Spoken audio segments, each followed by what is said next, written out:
Hello, welcome back to the channel. In this video, I explain how to create a password protected collection in Shopify. So Shopify doesn't let you password protect specific collection by default.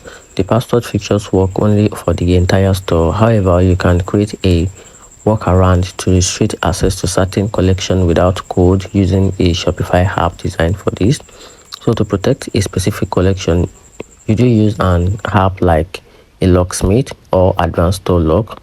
This app lets you lock certain page, collections, or products as only customers with the right assets can view them.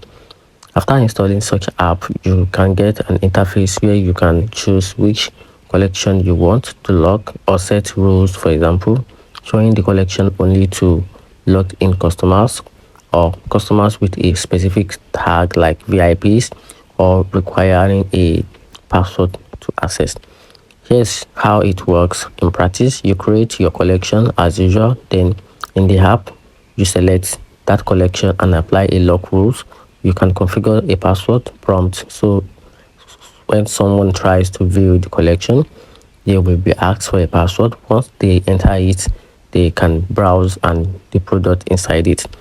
So this is much clearer ways to protect collection without needing to edit your Shopify theme code. Plus, this app often offer extra control like customer specific access, scheduled unlocking, or restricting based on location.